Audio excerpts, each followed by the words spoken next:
D குருஸ் தமிழ் நெஞ்சங்களுக்கு வணக்கம். இன்றைய தினம் ஒரு பத்திரிகை செய்தி வந்தது. அதாவது ஒரு வங்கியில் கடன் வாங்கிய ஒரு கல்லூரி நிறுவனம் அறக்கட்டளை, பெரி இன்ஜினியரிங் குரூப் என்று பல கல்லூரிகளை நடத்தி கொண்டிருக்கும் ஒரு நிறுவனம் தனக்கு சொந்தமான இடங்களை வங்கி முறையற்ற வகையில் மிகவும் குறைந்த விலைக்கு எஸ்ஆர்எம் குழுமத்திற்கு விற்றுள்ளது. அதாவது இதை விளக்கத்து சொன்னா, பெரி குரூப்புடைய அறக்கட்டளை 250 கோடி ரூபாய் பெருமானம் உள்ள சொத்துக்களை வங்கியில் ஐஓபி வங்கியில் அடமானத்திற்கு வைத்து அதன் பெயரில் 48 கோடி ரூபாய் கடன் வாங்கினாங்களாம். சொத்துடைய மதிப்பு 250 கோடி, அவங்க வாங்கின கடன் 48 கோடி. இந்த 48 கோடி கடன்ல அப்பப்ப அவங்க இது வட்டி கட்டி அசலை கட்டி இது பண்ணி ஒரு ஸ்டேஜ்ல அவர்கள் சரியாக பண்ணலன்னு வங்கி அவர்களை விரட்ட இவங்க உட்கார்ந்து பேசி 41 கோடி ரூபாய் மொத்தமாக கொட்டிவிட்டால் உங்களுக்கு இந்த சொத்தையே கொடுத்துடுறோம், இந்த கடனை முடிச்சிடுறோம் இருக்காங்க. ஒன் டைம் செட்டில்மெண்ட் பேரு. 46 கோடி ரூபாய்க்கு வங்கி ஐஓபி வங்கியும் அந்த பெரிய குழும அறக்கட்டளையும் பேசி 26 கோடியில குறிப்பிட்ட நேரத்தில் 24 கோடி கட்டிட்டாங்க. மீதி 22 கோடி கட்டல. இந்த நேரத்தில் 22 கோடி கட்டுறதுக்கு எனக்கு இன்னொரு 3 மாசம் டைம் கொடுங்க அப்படின்னு டைம் கேட்ட நிலையில் அவர்களுக்கு அவகாசம் கொடுக்காமல் உடனடியாக வங்கி ஏலம் போடுறதுக்கு பண்ணி, அஃப்கோர்ஸ் வங்கிக்கு ப்ரொசீஜர் இருக்கு.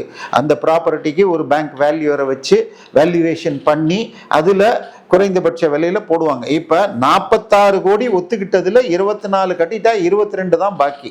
அந்த சொத்துடைய மதிப்பு ஹைகோர்ட்ல நேற்றைக்கு அந்த பெரிய குழும வக்கீல் சொன்னதாக பத்திரிகையில வந்த செய்தி அடிப்படையில் நான் சொல்றது, 250 கோடி ரூபாய் சொத்தை வெறும் 45.8 கோடிக்கு வித்திருக்காங்க. எஸ்ஆர்எம் குழுமம் வாங்கியிருக்கு.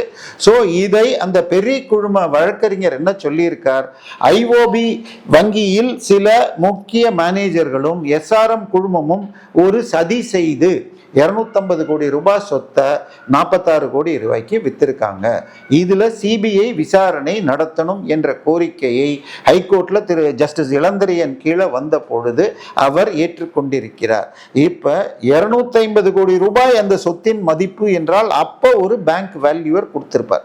அதை எதுக்காக இப்ப 41 கோடி ரூபாய்க்கு ஓடிஎஸ் ஒன் டைம் செட்டில்மெண்ட் என ஒத்துக்கொண்டிருந்தால் குறைஞ்சபட்சம் 50-60 கோடி இருந்திருக்கும். இவங்க நிறைய வட்டி கட்டிருக்காங்க கடந்த 5-6 வருஷத்துல, அதனால குறைச்சிருப்பாங்க. ஆனால் ஏலத்துல வித்தா மொத்தத்தையும் ரெக்கவர் பண்ற மாதிரி தான் பேங்க் பண்ணி, அதை தவிர கோர்ட்டு கேஸ் எல்லா சார்ஜஸையும் பார்ட்டி பேர்ல ஏத்த முடியும். அப்படி 250 கோடி ரூபாய் மதிப்புள்ள சொத்தை எதுக்காக 45.8 கோடிக்கு வித்தாங்க? எப்படி அந்த வேல்யூவர் அந்த வேல்யூ கொடுத்தாங்கன்னு தெரியல. அதாவது நம்ம பேங்க்ல போய் ஒரு ப்ராப்பர்ட்டியை வச்சு பண்ணினால் வங்கி அதை கரெக்டாக பண்ணணும். வாங்கிய ஒரிஜினல் பாரோயருக்கு முழு உரிமை கொடுக்கணும். அப்படி இருக்கிறப்ப எப்படி இந்த மாதிரி நடந்தது? எஸ்ஆர்எம் குழுமம், அவர் ஒரு முன்னாள் திமுக எம்பியாக பாரிவேந்தர் அவர்கள் இருந்திருக்காரு. அவர் மிகப்பெரிய செல்வந்தர். ஆனால் எதுக்காக இப்படி 250 கோடி ரூபாய் சொத்தை வெறும் 46 கோடிக்கு வாங்கி இருக்கிறார். இன்னும் வாங்க முயற்சி இல்லை, வாங்கி இருக்கிறார். அது செல்லாதுன்னு இப்ப வழக்கு போட்டிருக்காங்க. ஏன்னா ஏற்கனவே இதே போல பாத்தீங்கன்னா சென்னையை விட்டு இல்ல இங்க இது தென் சென்னையில் இருக்கிற எல்லாரும் தினமும் கிண்டியிலிருந்து டுவர்ட்ஸ் நீங்க ஏர்போர்ட்டுக்கோ தாம்பரத்துக்கு போறதா இருந்தா கத்திபாராக்கு லெஃப்ட் சைட்ல லீமெரிடியன் ஹோட்டல் இருக்கும். அது அப்பு ஹோட்டல்ஸ்ன்னு சொல்லிட்டு கரூர் பழனிசாமி குரூப். அதை இதே மாதிரி இது நேஷனல் கம்பெனிஸ் இது ட்ரிபியூனல்ல போய் 453 கோடிக்கு விற்ற பொழுது அவர்கள் வழக்கு போட்டு அந்த எம்ஜிஎம் குரூப் எடுத்தது செல்லாதுன்னு வாங்கினாங்க.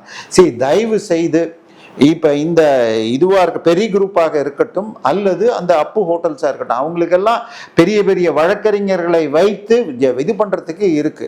ஆனால் நம்மை போன்ற சாதாரணவர்கள் வீட்டு கடன் வாங்கினா 3 மாசம் இது கட்டலன்னா இப்படி வித்தன்னா என்ன பண்றது?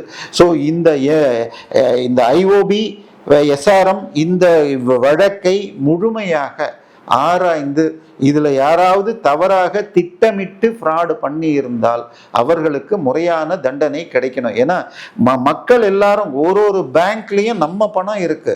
ஐ மீன் இந்தியன் பேங்க் அது உங்களது பேங்க்னா முன்னாடிலாம் அட்வர்டைஸ்மெண்ட் வரும். அப்படி இருக்கிறப்ப 250 கோடி சொத்தை வெறும் 50 கோடிக்கு கீழே விற்கிறதும் அல்லது ஒரிஜினல் பாரோயருக்கு நேரம் கொடுக்காம இப்படி செய்வதும் இது நிச்சயமாக சட்டத்திற்கு புறம்பானது.